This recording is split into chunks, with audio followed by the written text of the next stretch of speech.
यहाँनिर मैले एड गरेँ अनि इन्टर गरेँ र कन्ट्रोल ई गरेँ भने यहाँनिर डे फिल हुन्छ। त्यस्तै गरेर मन्थमा मैले यहाँ 4 लेखेँ अनि कन्ट्रोल ई गरेँ भने यहाँ मन्थ फिल हुन्छ र मैले यहाँनिर इयरमा गएर 2005 लेखेँ अनि कन्ट्रोल ई गरेँ भने यो तल फिल हुन्छ, तपाईहरुले देख्नुहुन्छ। अब यसलाई हामी यहाँनिर होममा गएर यहाँनिर टेक्स्ट गरायौं भने यहाँनिर हामीले टेक्स्ट गरायौं भने पनि यो यही नै फिल हुन्छ। साथीहरु अब त्यसपछि हामीले यसलाई चाहिँ यहाँनिर मैले जनरलमै राखिदिन्छु अनि यहाँनिर कन्ट्रोल जेड अन्डु गर्छु र मैले यसलाई जनरलमै राख्छु। होममा गएर यहाँनिर जनरलमै राख्छु। साथीहरु मैले यहाँनिर क्वार्टर निकाल्ने छु, डे निकाल्ने छु, मन्थ निकाल्ने छु र इयर निकाल्ने छु। यो तपाईहरुले भिडियो हेर्दै हुनुहुन्छ एक्सेलको। साथीहरु तपाईहरु योहो टेक्निकल युट्युब च्यानलमा हुनुहुन्छ। योहो टेक्निकल युट्युब च्यानलमा कम्प्युटर सम्बन्धी विभिन्न भिडियोहरु आइरहेका छन्। त्यो पनि तपाईहरुले जानकारी पाइरहनु भएको छ।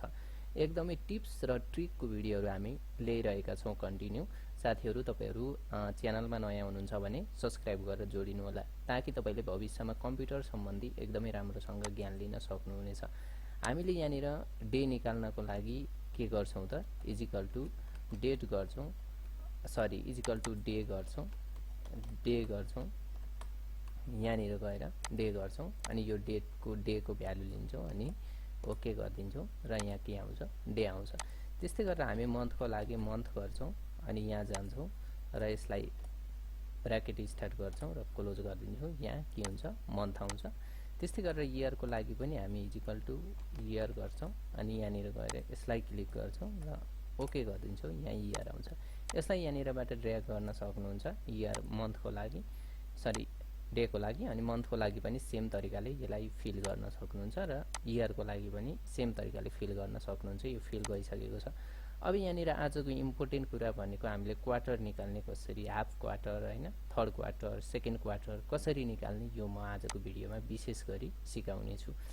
साथीहरु त्यसको लागि तपाईहरुले के गर्नु त भने यहाँनिर थोरै फर्मुला युज गर्नुपर्ने हुन्छ। इजिकल टु इफ र अर हामीले युज गर्ने छौं, इफ अर अनि यहाँनिर मन्थ दिएको छ जुन मन्थको कोठा छ यो C2 मा छ।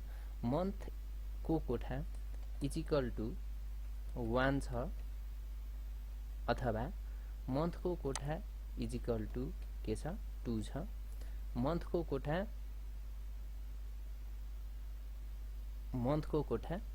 इजिकल टु 3 छ। मन्थको कोठा यहाँनिर यो गर्दिनु होला, मन्थको कोठा 3 छ भने तपाईहरुले के गर्नुपर्छ त फर्स्ट क्वार्टर गर्नुपर्छ। यहाँ इन्भर्टेड कमा भित्र फर्स्ट QTR लेख्नु होला अनि इन्भर्टेड क्लोज गर्नु होला। अब सेम तरिकाले इफ फेरि अर लगाउनुस् अनि त्यसपछि यो मन्थको कोठा छ जुन त्यो इजिकल टु यहाँ 3 सम्म भइसकेको छ। अब हामी के गर्छौं 4 मन्थको कोठा इजिकल टु 4, यहाँनिर मन्थको कोठा इजिकल टु 4 अनि मन्थको कोठा इजिकल टु 5 अनि फेरि कमा दिनु, मन्थको कोठा इजिकल टु 6। यो छ भने 6 छ भने हामी के गर्छौं त यसलाई ब्र्याकेट स्टार्ट गर्छौं र हामीले के गर्छौं सेकेन्ड क्वार्टर गर्छौं है त।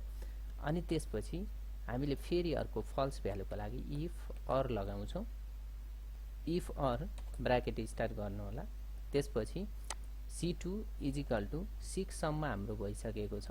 6 सम्म भइसकेपछि अब हामी के गर्छौं 7 अनि यो जुन मन्थको कोठा छ इजिकल टु 8 फेरि मन्थको कोठा छ इजिकल टु 9 छ भने हामीले के गर्छौं थर्ड क्वार्टर गर्छौं र होइन भने हामीले के गर्छौं, होइन भने हामीले अब एउटा मात्रै कन्डिसन भएको भएर यसलाई चाहिँ हामी फल्स भ्यालुमा राख्छौं, फोर्थ क्वार्टर गर्छौं र हामी के गर्छौं यसलाई ब्र्याकेट क्लोज गर्दिन्छौं। यहाँनिर गरेर ब्र्याकेट क्लोज जतिवटा इफ स्टार्ट गर्नु भएको छ त्यतिवटा के गर्नुपर्छ ब्र्याकेट क्लोज गर्नुपर्छ। यो ब्र्याकेट क्लोज गर्दिनुस्। त्यसपछि इन्टर गर्दिनुस्। यो के आएको छ सेकेन्ड क्वार्टर आएको छ। 4 मन्थ भनेको सेकेन्ड क्वार्टर हो। अब यस्तै गरेर तपाईहरुले यसलाई फिल गर्न सक्नुहुन्छ। यहाँ first quarter, second quarter, third quarter, fourth quarter सम्म आएको छ। जस्तै अब यहाँनिर तपाईहरुले यहाँनिर 9 नभएर यो 12 मन्थ भएको भएमा तपाईहरुले के आउँथ्यो, यो फोर्थ क्वार्टर आउँथ्यो। साथीहरु यसरी हामीले के गर्न सक्छौं त क्वार्टर निकाल्न सक्छौं।